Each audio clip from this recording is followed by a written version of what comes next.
If you're loving the Bible Brief, will you take just a moment to leave us a review on Apple Podcasts or Spotify? We're having hundreds of people every week try out the show, and we want you to help even more discover the Bible Brief. Potential listeners depend upon your reviews to learn why they should listen. So will you do us a favor? Leave us a review on Apple Podcasts or on Spotify.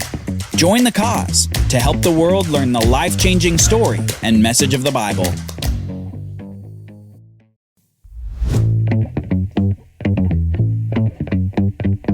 The disciples finish the Passover meal and head to the Mount of Olives for the night.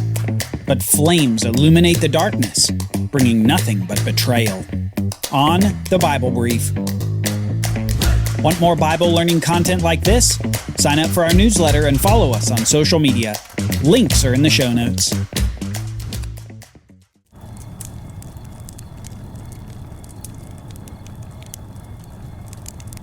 The fire crackled as Simon Peter continued to watch and listen, his heart pounding like an ominous drum. He was exhausted and breathless, just trying to make sense of the whirlwind of events that had just transpired. As he stood by the fire, conversations around him whispered accusations of Peter's teacher, the teacher being questioned here at the home of the high priest in Jerusalem. The fire crackled, and Peter went over everything in his mind again. After Jesus had finished speaking to the disciples at the Passover meal in the upper room, they had left that location to go outside of Jerusalem.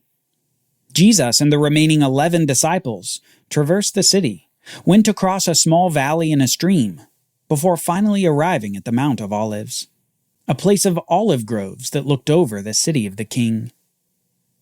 There at the base of the Mount of Olives was a garden called Gethsemane, and there the disciples lingered as Jesus walked a ways from them to pray. The disciples knew the place, and they'd been there many times before with Jesus. But tonight's gathering had a different tone to it than ever before. This time, as they looked on Jesus, they could see that he was going through profound difficulty and trouble. He had even told a few of them, "My soul is very sorrowful, even to death," before he bowed his face to the ground in prayer. Soon he prayed, "Father, if you are willing, remove this cup from me. Nevertheless, not my will, but yours be done." And there appeared to him an angel from heaven strengthening him. And being in agony, he prayed more earnestly, and his sweat became like great drops of blood falling to the ground. Something was happening to Jesus in his spirit and in his emotions that manifested even in his sweat. Sweat like drops of blood being squeezed from his body. It was as if Jesus had this enormous weight on him, a cup being poured out on him that threatened to wash him away. And 3 times he prayed that his Father might remove this cup. Yet each time he submitted himself to drinking this cup that the Father had given him. Though it was the weight of the world, Jesus chose to bear it because he was serving the Father. Peter remembered the face of Jesus as he spoke to them between his prayers. Agony mixed with devotion and love. A face of foreboding for more things to come. A face that suddenly looked into the night, seeing torchlight approaching them from the city. Peter's thoughts were interrupted as a servant girl began to look at him intently by the fire. She studied his face for a moment and then proclaimed to the whole courtyard, "This man was also with Jesus." Peter, now suddenly exposed in the house of the high priest of all places, felt immediate shame and alienation. And soon he corrected the girl, saying, "Woman, I do not know him." No doubt the whispers in the room continued, now not merely about Jesus, but also about this man with a Galilean accent who claimed he didn't know Jesus at all. Surely some wondered why this man was even at the house in the middle of the night. Surely some more began to study the face of Peter as the fire continued crackling. Peter, however, soon returned to his thoughts. The flames of the crowd approached the Garden of Gethsemane, and the disciples immediately recognized the man who was leading them. Judas Iscariot had come, and he'd come with soldiers and an armed crowd. The torchlight flashed across the swords, and these stern faces were coming to Gethsemane for an unknown purpose. But Jesus said this, "See, the hour is at hand, and the Son of Man is betrayed into the hands of sinners. Rise, let us be going. See, my betrayer is at hand." Now the betrayer had given the soldiers a sign, saying, "The one I will kiss is the man. Seize him." And he came up to Jesus and at once said, "Greetings, Rabbi," and he kissed him. And Jesus said to him, "Would you betray the Son of Man with a kiss? Friend, do what you came to do." Then they came up and laid hands on Jesus and seized him. Then Simon Peter, having a sword, drew it and struck the high priest's servant and cut off his right ear. But Jesus said to Peter, "No more of this. Put your sword into its sheath. Shall I not drink the cup that my Father has given me?" And Jesus touched the servant's ear and healed him. Peter remembered how he felt in that moment, a moment of aggression as he defended his teacher and Messiah, only to be followed by a rebuke from Jesus. Peter knew that the band of armed men had nothing on Jesus, and he knew that this betrayer, Judas, had sold out his rabbi. Though anger boiled as Peter came to the defense of Jesus, his teacher responded to the situation with a reserved calmness, as if he knew exactly how this would all turn out. Peter struggled to understand. Then Jesus said to the chief priests and officers of the temple and elders who had come out against him, "Have you come out as against a robber, with swords and clubs? When I was with you day after day in the temple, you did not lay hands on me. But this is your hour and the power of darkness. Let the scriptures be fulfilled." And the disciples all left him and fled. So the band of soldiers and their captain and the officers of the Jews arrested Jesus and bound him. And those who had seized Jesus led him to Caiaphas the high priest, where the scribes and the elders had gathered. And Peter was following him at a distance, as far as the courtyard of the high priest, and going inside, he sat with the guards. Peter continued to mull on these events in his mind, hoping that somehow he might put together what was happening. Why is Jesus so calm? Why did Judas betray Jesus? Why wouldn't Jesus fight back? Then Peter noticed the faces around the fire were looking at him again. Faces with accusation that soon turned into words questioning the identity of Peter.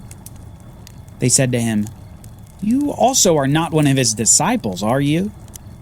He denied it and said, "I am not." Peter didn't know what was happening, but association with Jesus certainly wasn't safe at the moment. And Peter clung to his anonymity as a shield from further accusation. Accusation like what was now being thrown at Jesus by witnesses the priests had called against him.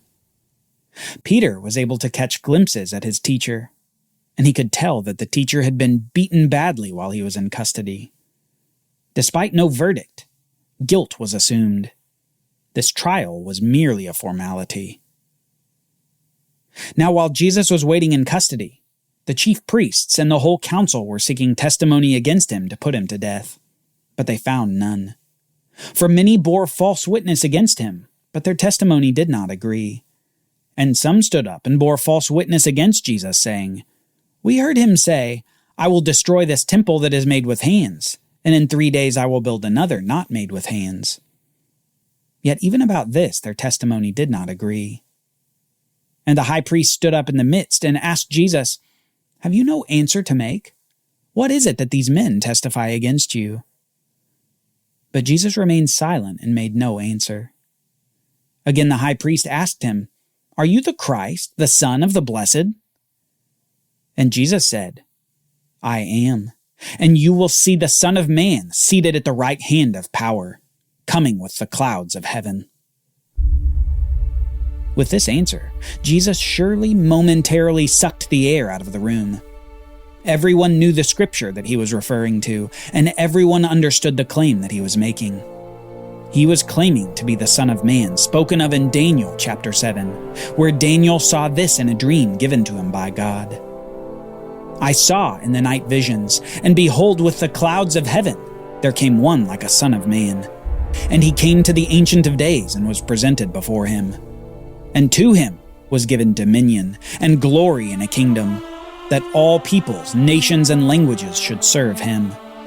His dominion is an everlasting dominion, which shall not pass away, and his kingdom one that shall not be destroyed.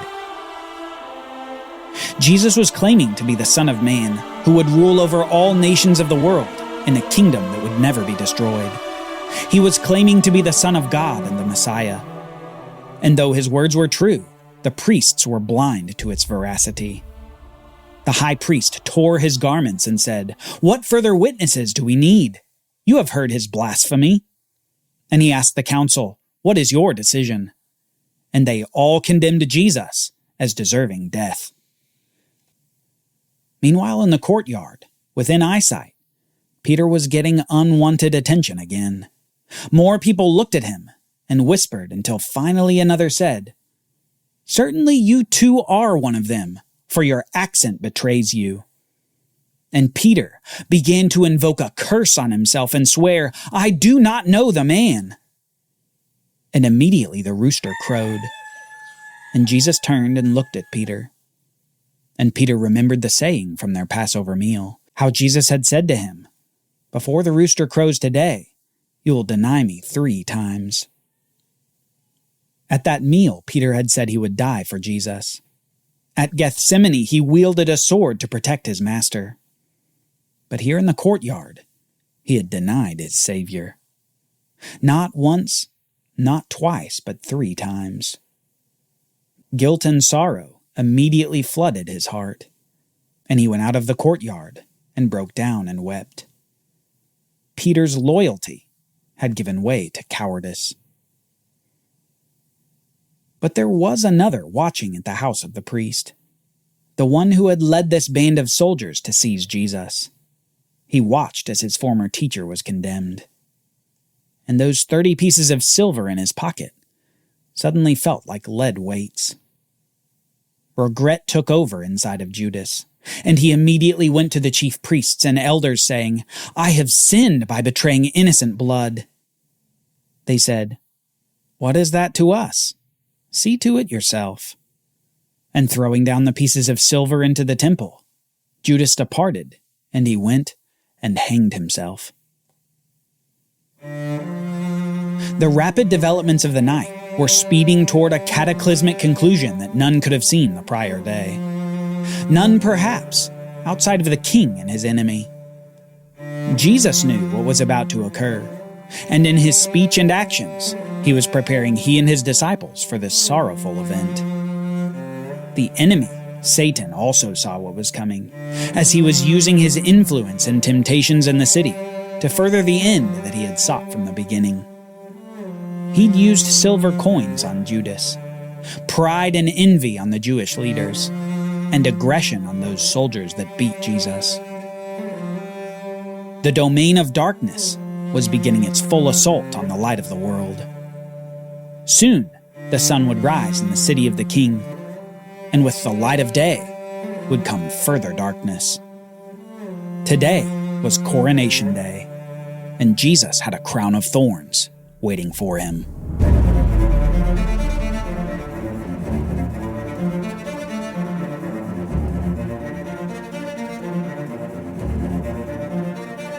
The Bible Brief is brought to you by the Bible Literacy Foundation, dedicated to helping people like you learn the Bible.